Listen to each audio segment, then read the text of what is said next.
Look up. Pay attention. Sustained bad posture over a tiny screen could lead to one of these.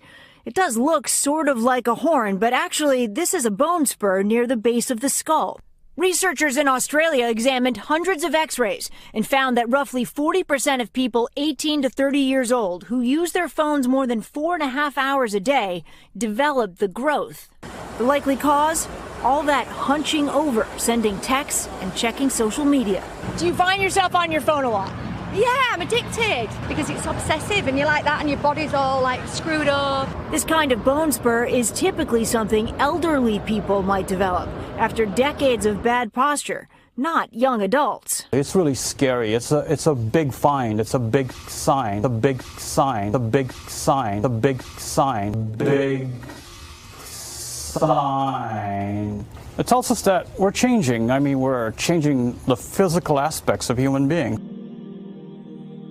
In the way of knowing ourselves, mankind invented computers and all their technologies. When Allah teaches us that, I'll show you my signs upon the horizon outside of yourself, and also show you the signs within yourself.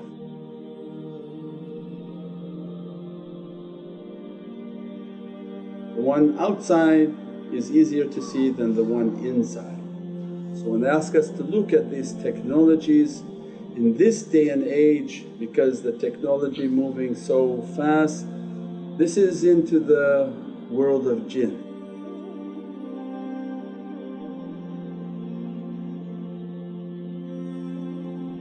This is the convergence of the Jinn world into the human world for their intention to overtake insan. What Western people understand of aliens, of fallen angels, of ghosts, yeah, we call Jinn. Their world is based on imagination, the imaginal world. As much as they can imagine, as much as they can manifest themselves.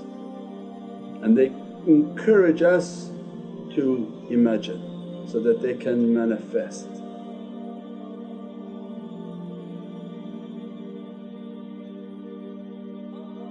And the computer was their way of asking us to communicate with them.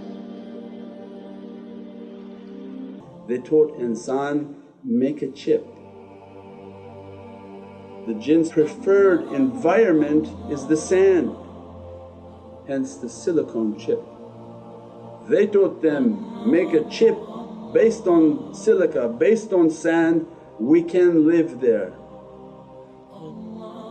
We'll occupy that chip and we'll give you and facilitate for you whatever you ask of us. You merely type it and we are hearing it and obeying and sending out the command. So they taught them how to make a home for them.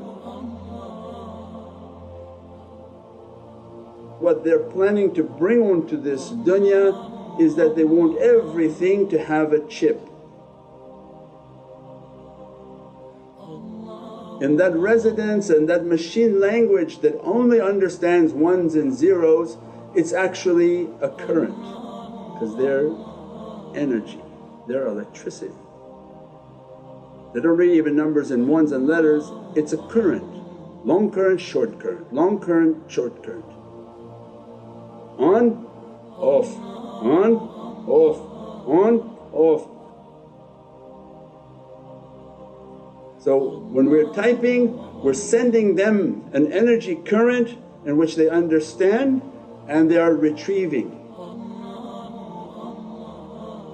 Don't think that you're Googling and it's going somewhere and you're entering somebody's computer and you're pulling out the file you want. No, no, you're asking them. They're going and finding the location within a fraction of a second, and they bring that information back onto your computer to give to you.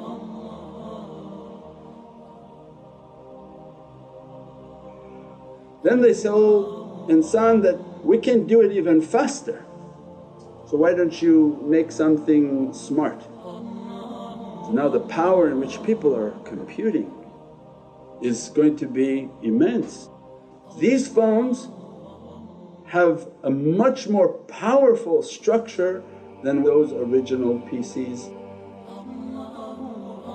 because they say, we want to bring you more. We want to bring you like the time of Sayyidina Soleman, whatever you request of us we'll bring it, but in exchange we're going to have you to worship us. And you'll think of us as your provider.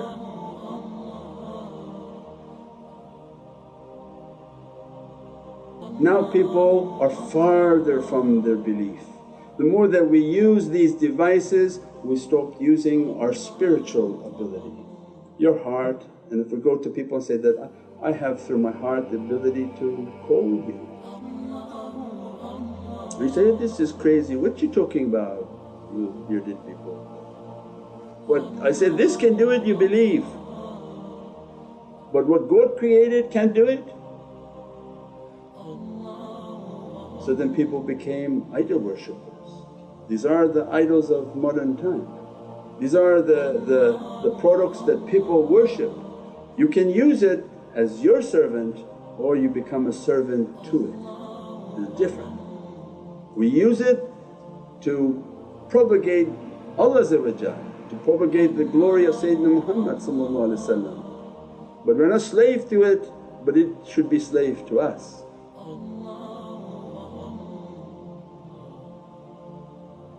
But its haqqaiq and its reality is important to understand, that this device from the jinn world, this device from their world is the intention of coming into our world.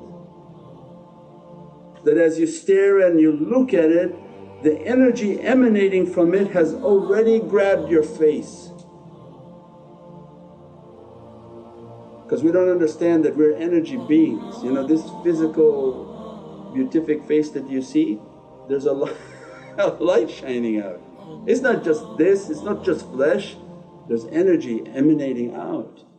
What they want is that put your energy towards us and we're going to absorb everything from you.